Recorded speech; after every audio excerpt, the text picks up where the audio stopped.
Merci mon frère. Donc je vous salue tous. Et c'est un grand plaisir de vous voir ce matin si nombreux pendant l'été. C'était trop appelé, entendu, mais là c'est bien. C'est toutes les brebis qui sont là. Merci mon frère de t'occuper de moi comme ça. C'est comme les médaillés des JO. Vous avez vu la cérémonie là hier soir un peu? Énorme. On a parlé d'un moment de communion, comme plusieurs fois le mot communion est revenu. Et voilà la vraie communion entre les frères, les sœurs, les saints de toutes les nations, tous les âges. C'est merveilleux. Je voulais m'excuser pour mon retard ce matin. J'ai emprunté le mauvais itinéraire pour venir ici. J'étais dans les bouchons associés à la foire du Mans. Mais je suis arrivé. Vous n'avez pas remarqué mon retard, mais je voulais m'excuser quand même. Et je nous invite à trouver le psaume 2, s'il vous plaît. Quoi? Le psaume 2? Je croyais qu'on était dans le psaume 119. Ben non, j'ai décidé que nous allons lire ensemble ce matin le psaume numéro 2. Donc si vous avez une Bible comme celle-ci, c'est à la page 369. Et je profite de cette occasion pour saluer les visiteurs. Et ceux qui sont là pour la première fois, c'est super de vous voir. Donc, le psaume 2.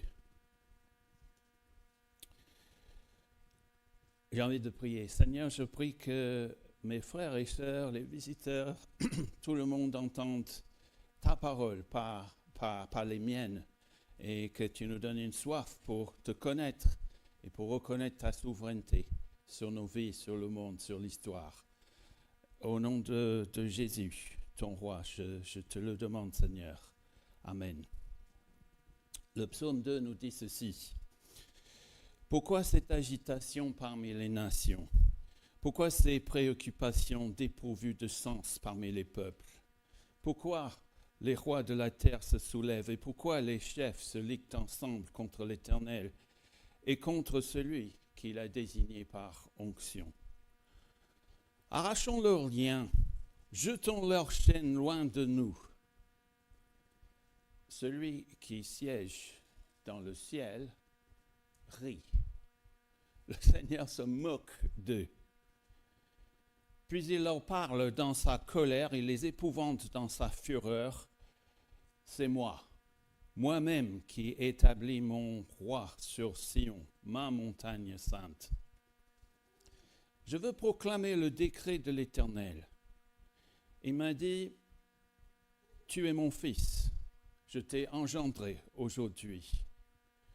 Demande-le-moi et je te donnerai les nations en héritage, les extrémités de la terre en possession. Tu les briseras avec un sceptre de fer, tu les briseras comme le vase d'un potier. Et maintenant, roi, conduisez-vous avec sagesse. Juge de la terre, laissez-vous instruire. Servez l'Éternel avec crainte et réjouissez-vous tout en tremblant.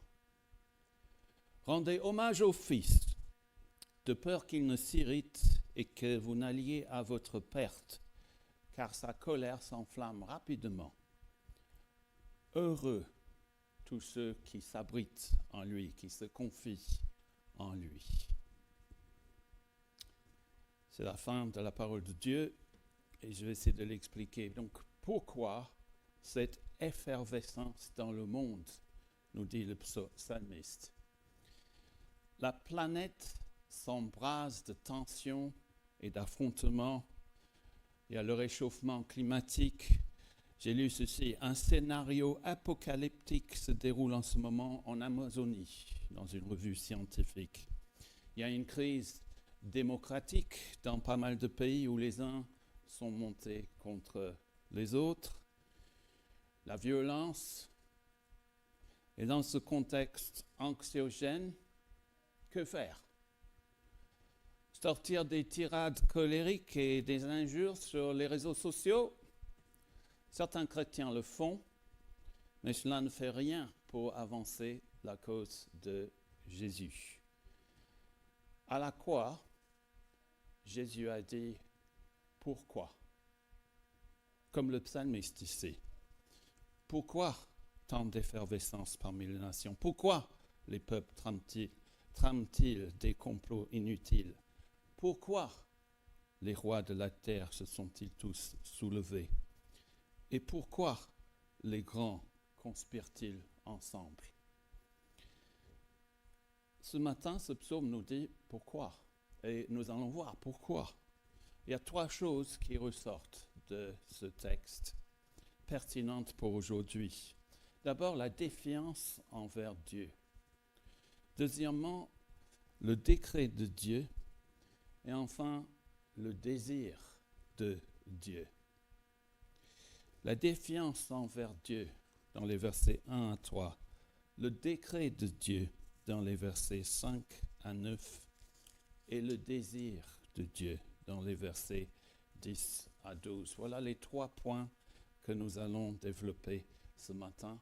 Parlons d'abord de la défiance. Le psalmiste dit que les nations s'agitent, les peuples trament des complots inutiles. Verset 3, les rois de la terre et les chefs, donc dans notre langage actuel, les poids lourds, les gros bonnets, les grandes ponces, conspirent ensemble contre Dieu, contre Yahvé, contre l'homme qui a reçu l'onction de la part de Dieu. C'est dans le verset 3 ou le verset 2.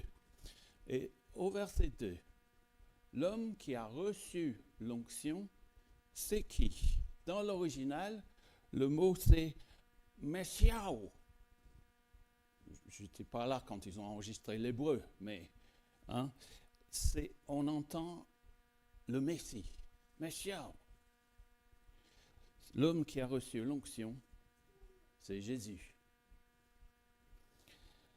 Le monde entier rejette le Messie dans sa grande majorité. Verset 3, voici ce que dit la plupart des gens: arrachons leurs liens, jetons leurs chaînes loin de nous. On n'en a rien à faire de Dieu ni de Jésus. Et ce psaume 2 nous montre ce qui arrive lorsque le monde entier suit le conseil des méchants. Lorsque le monde entier se tient sur le chemin des pécheurs et s'assoit en la compagnie de ceux qui se moquent de Dieu. Au psaume 2, on voit comme une amplification à la puissance mondiale du premier verset du psaume 1, qui dit « Heureux l'homme qui ne suit pas le conseil des méchants, qui ne s'arrête pas sur la voie des pécheurs et qui ne s'assied pas en compagnie des moqueurs. » Lui, il est heureux, il est stable, il est bien. Le psaume 1, ces 2 psaumes, je les mets en contexte, parce que souvent on lit des versets tirés de leur contexte. Mais le psaume 1 et le psaume 2, c'est comme le portail à l'entrée du psautier, du livre des psaumes. Donc, le premier psaume, heureux celui qui ne fait pas ceci, c'est pour l'individu. Et à la fin du second psaume, c'est heureux tous ceux, le monde entier, qui se réfugient en Jésus. Si tout le monde se réfugie en Jésus, ils sont heureux, ils sont bénis, ils sont bien. Les premiers chrétiens citent ce psaume 2 lorsque Pierre et Jean, les apôtres, sont libérés après avoir été incarcérés et menacés par les chefs religieux à Jérusalem. Donc dans Acte 4, nous lisons ceci, Acte 4, 23. Sitôt libérés, Pierre et Jean se rendent auprès de leurs amis et leur racontent ce qui s'est passé. Et l'Église se met à prier tous ensemble, comme nous, le mercredi soir, à partir de ce psaume. Et ils disent, je fais une paraphrase, Maître, en gros, tu as tout créé, la terre, l'univers. Verset 25, c'est toi qui as dit, pourquoi tant d'effervescence parmi les nations? Et pourquoi les peuples trament-ils les complots inutiles? Les rois de la terre se sont soulevés et les chefs se sont ligués contre le Seigneur et son Messie. et puis ils appliquent ce psaume dans leur prière à leur situation. Est-ce que nous faisons ça? Est-ce que nous savons appliquer la parole de Dieu à notre contexte précis dans ce monde d'aujourd'hui, avec tout ce que nous voyons autour de nous? Et donc, ils disent, en effet, ils citent plus ou moins le psaume, mais ils l'adaptent. Ils disent, c'est bien une ligue que Hérode et Ponce Pilate, les peuples étrangers et les peuples d'Israël, donc toutes les nations, ont formé dans cette ville de Jérusalem contre ton saint serviteur Jésus, que tu as choisi comme Messie. Maintenant, Seigneur, vois comment il nous menace. Donc, il y a un coup lorsque nous suivons Jésus, le Messie. On peut subir une opposition plus ou moins intense, suivant le lieu, le contexte historique, notre lieu géographique. Et ils disent maintenant, Seigneur, vois comme il nous menace. Personnellement, j'ai vécu ces problèmes-là, mais je n'ai pas envie de parler de moi-même. Je veux penser à Manga, un chrétien du Nigeria que j'ai eu le privilège de rencontrer cet été. Et on peut lire ceci sur le site de Portes Ouvertes. Je cite, « Lors d'une attaque de Boko Haram, Manga, ce chrétien du Nigeria, a vu mourir son père et a été laissé pour mort par ses agresseurs pour avoir refusé de renier Jésus. Et voici son témoignage, un extrait. Le 2 octobre 2012, j'avais à peine 20 ans, j'étais étudiant en première année. Alors que je revenais de l'université, ma mère préparait le dîner. Et c'est alors que nous avons entendu comme un bruit de tonnerre. C'était des hommes armés de Boko Haram. Ils ont fait éruption dans la maison. Ils ont exigé de leur donner tout ce qui avait de valeur. Ils ont tout dérobé et l'ont mis dans leur camion. Ils nous ont alors appelés, mon frère cadet et moi, et nous ont fait sortir de la maison. Ils ont dit à ma mère et aux plus petits de s'enfermer dans une autre pièce. Puis ils ont demandé à mon père et à nous deux si nous étions prêts à renier Jésus et à embrasser l'islam. Mais mon père a refusé. Alors ils nous ont dit, nous allons vous tuer. Je leur ai répondu, si vous nous tuez, qu'est-ce que vous y gagnez? Furieux, ils m'ont frappé avec la crosse du fusil, puis ils ont pris mon père et l'ont assassiné. Ils l'ont décapité et ont mis sa tête sur son ventre devant mes yeux. Puis ils ont essayé de décapiter mon frère qu'ils ont laissé pour mort. Pendant ce temps, d'autres le frappaient et le piétinaient.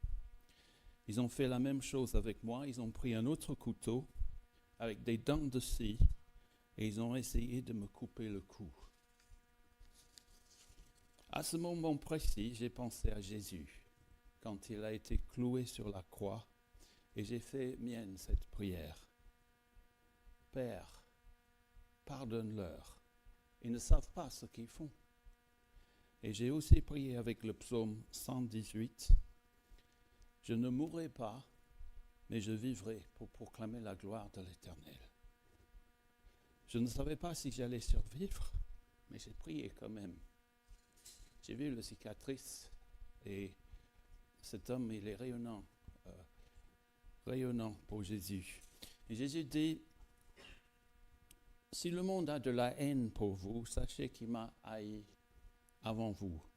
Si vous faisiez partie du monde, il vous aimerait parce que vous lui appartiendrez, mais vous n'appartenez pas au monde parce que je vous ai choisi du milieu du monde et c'est pourquoi le monde vous poursuit de sa haine.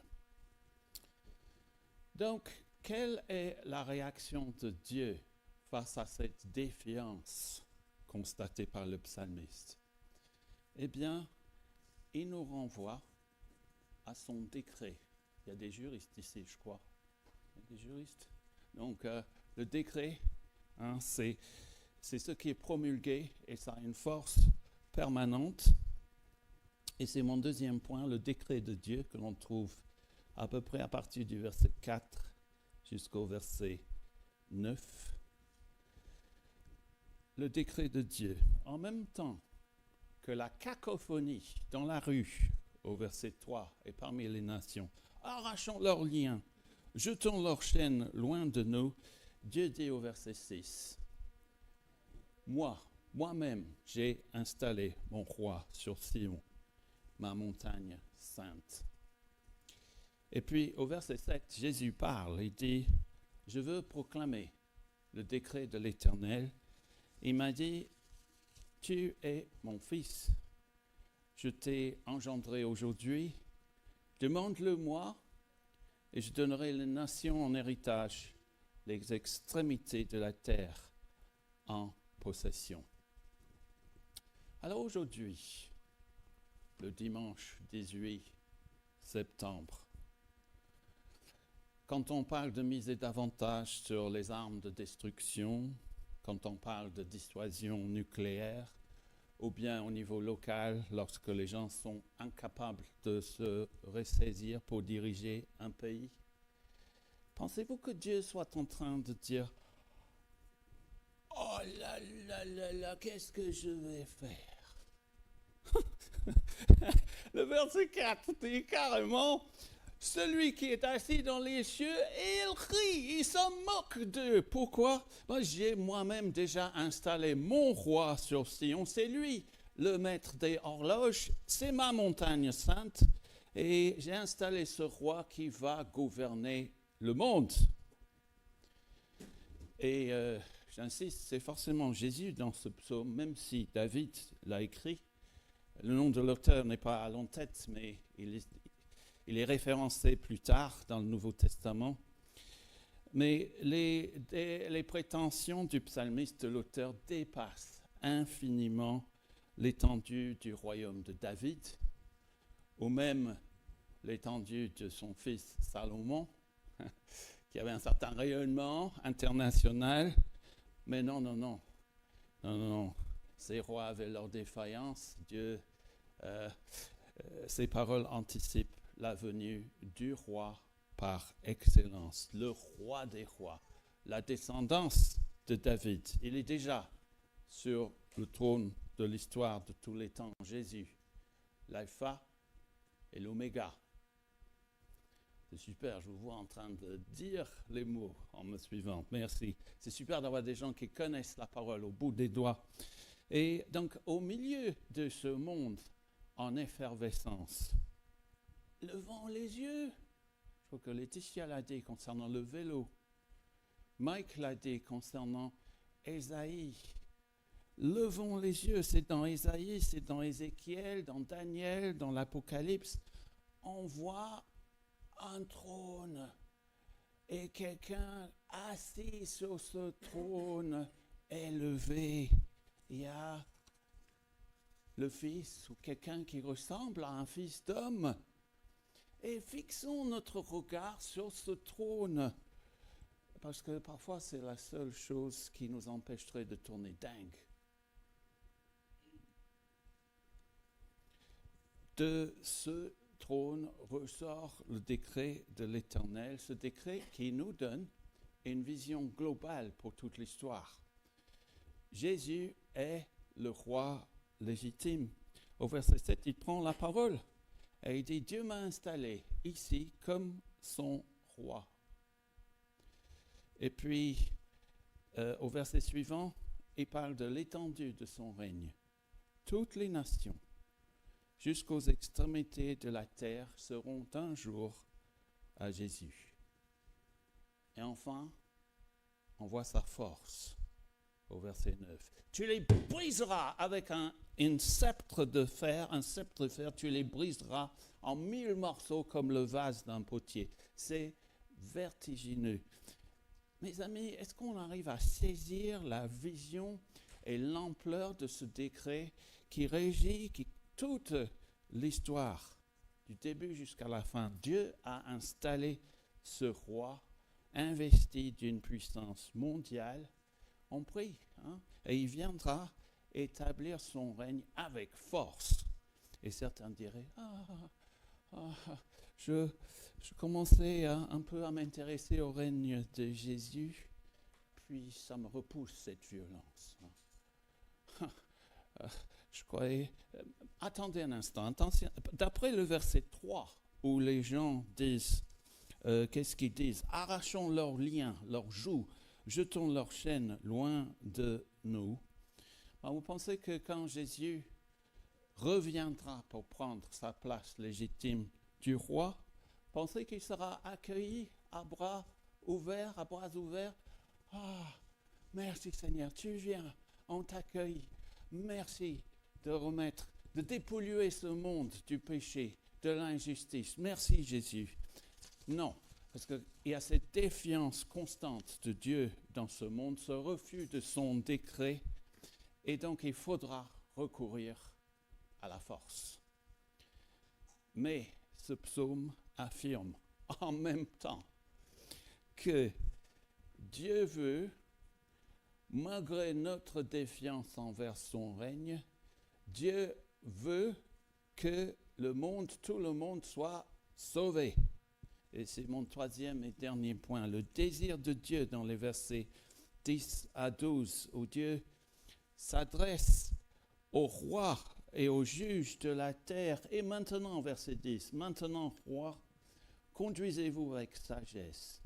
Juges de la terre, laissez-vous instruire. Il y a un peu d'ironie ici. Les juges instruisent. Il faut se laisser instruire. Je suis enseignant et j'ai besoin d'apprendre tout le temps. Servez l'Éternel avec crainte et réjouissez-vous tout en tremblant.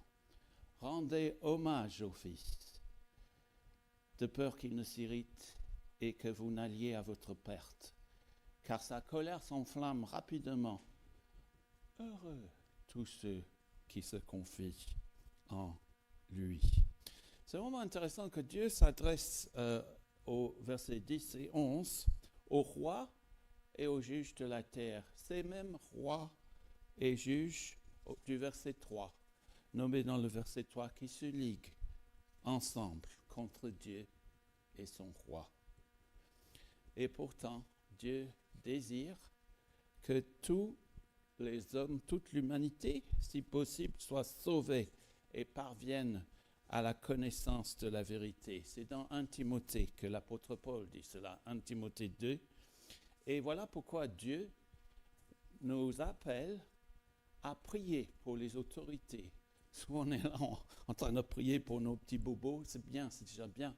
Mais Seigneur, donne-nous une vision pour le monde, pour l'histoire, pour ce qui se passe, donne-nous du recul. Tu règnes sur toutes choses déjà. Et Jésus, qui a inspiré ce psaume, il aurait pu le terminer au verset 9. Je les briserai, je les réduirai en miettes parce qu'ils le méritent. C'est tout ce qu'ils méritent. Mais Dieu veut plus que ça. Il veut que tout le monde soit sauvé pour arriver à la connaissance de la vérité. Voilà pourquoi Dieu nous appelle à prier pour ceux qui nous gouvernent. Parce que certains pourraient entendre l'appel de ce psaume, suivant nos prières, cet appel à rendre hommage à Jésus et à se réfugier en lui. Est-ce que nous prions pour les dirigeants, même pour ceux qui nous exaspèrent?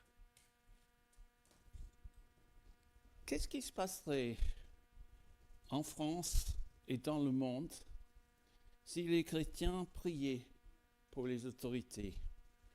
Au lieu de se plaindre d'eux, au lieu d'écrire des trucs sur les réseaux sociaux, qu'est-ce qui se passerait? Et nous-mêmes, qu'est-ce que la Bible, ce psaume, nous appelle à faire dans les versets 11 et 12. Servez l'Éternel avec crainte et réjouissez-vous tout en tremblant. Il y a un verset dans Philippiens qui dit « Travaillez à votre salut avec crainte et tremblement » parce qu'on est conscient de ne pas mériter ce que Jésus a fait à la croix, comme on l'a chanté. Mais on est tellement reconnaissant qu'il ait tout donné pour nous, payé le prix de nos péchés. Et donc il dit au verset 12, « Rendez hommage au Fils. » Rendez hommage au Fils, de peur qu'il ne s'irrite et que vous n'alliez à votre perte, car sa colère s'enflamme rapidement.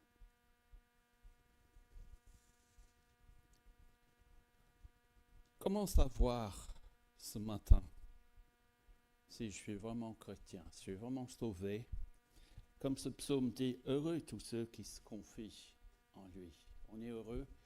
Dans l'original, c'est l'idée de s'abriter en Dieu. Comme on chante, comme la semaine dernière, mon seul abri, c'est toi. Comment savoir si je suis vraiment chrétien, sous l'abri de Dieu, avec son Fils comme sauveur? Eh bien, est-ce qu'il y a quelqu'un ici ce matin, ou plusieurs, qui disent, un peu comme au verset 3, j'ai envie de ça, j'ai pas envie de ça, j'ai pas envie de ce lien-là. Je veux rejeter cette contrainte-là. Jetons cela loin de moi. Eh bien, Jésus a dit, venez à moi, vous tous qui êtes fatigués et chargés. Salut! Tu veux venir à moi? C'est bien, il est léger. Vous voyez, Jésus, il est infiniment grand, il nous prend dans ses bras. Et on trouve qu'on a des contraintes, on a des difficultés, mais c'est... on ne veut pas, mais c'est léger. C'est léger. Et puis là, ça va beaucoup mieux parce qu'on est porté par son amour, ses bras. Hein? Alors, Jésus, en fait, j'ai parlé de son retour, parce qu'il est déjà venu, et quand il est revenu à la vie, il a dit, tout pouvoir m'a été donné sur la terre, tout pouvoir m'a été donné, jusqu'aux extrémités de la terre. Allez, transmettez ce message de salut, embrassez le Fils, heureux tous ceux qui se réfugient en lui. Hein? Parce que l'alternative, ça serait terrible. J'ai pleuré face aux gens, j'ai jeûné et prié pour mes proches parce que je ne voulais pas contempler l'idée de la destruction, des souffrances, des peines éternelles. Et Dieu a exaucé ces prières. Voilà pourquoi je parle de ça. Verset 12. Embrassez son Fils, sinon il se mettra en colère et votre voix vous amènera à la ruine. Jésus est déjà venu. C'est indéniable. Les historiens, tout est compté par rapport à sa venue. Mais on dit non, on n'en a rien à faire. On veut mener notre vie comme ça. Jésus est déjà venu et qu'est-ce que nous avons fait? Nous avons craché sur lui. Nous l'avons insulté. La majorité a dit, comme au verset 3 de ce psaume, nous ne voulons pas qu'il règne sur nous. Et Dieu avait dit, si, j'ai installé mon roi. Et nous, en réponse, nous lui avons donné une couronne d'épines. Dieu a dit, j'ai établi mon roi. Et nous l'avons affublé d'une tunique écarlate. On l'a jugé pour blasphème, pour trahison, pour mensonge. Et Jésus s'est incliné devant ce décret de Dieu, volontairement et en obéissance à son Père, par amour pour nous libérer de ces chaînes, de ces contraintes. On croit que c'est, les exigences de la loi, les exigences de la perfection. Et comme ça, nous sommes, si nous croyons en lui, nous sommes libérés de l'esclavage au péché et à la mort. Jésus a dit, venez à moi, mon joug, mon fardeau est léger. La Bible dit que ces exigences ne sont pas pénibles. Et plus on rend hommage à Jésus, plus on connaît la liberté. Plus on reconnaît que Jésus règne sur l'histoire, moins on est anxieux, moins on est râleur, plus on aime nos semblables, les gens qui ne ressemblent pas à nous aussi, et plus on veut adorer Jésus et faire du bien à notre prochain. Rendez hommage au Fils, de peur qu'il ne s'irrite et que vous n'alliez à votre perte, car sa colère s'enflamme rapidement. Heureux tous ceux qui se confient en lui. Merci notre Dieu parce que tu nous promets le bonheur, la bénédiction, ce sens de heureux, c'est vraiment être libéré et heureux dans notre action même. C'est comme ça que Jésus a commencé ses messages en public. Heureux ceux qui pleurent, ils seront consolés. Heureux ceux qui souffrent, etc. Seigneur, aide-nous à saisir cette vaste vision de ton décret. Aide-nous à, comme tes ambassadeurs, à l'appliquer sur le terrain, Seigneur, pour que d'autres viennent découvrir que tu es le maître de l'univers et qu'un jour tu régneras sur le monde entier. Merci parce que nous pouvons déjà compter sur ta toute puissance. Aujourd'hui, c'est pas comme si tu régnais. On ne voit pas forcément ta souveraineté, mais si on le voit dans les clins d'œil envers nous, dans ta providence, à travers ta parole, ta présence dans nos vies. Seigneur, merci pour ce message de la grâce. Tu veux que nous soyons sauvés, Seigneur. Seigneur, que personne ne sorte d'ici sans être convaincu de ce message de grâce, Seigneur. C'est ton décret aussi. Et merci au nom de Jésus. Amen.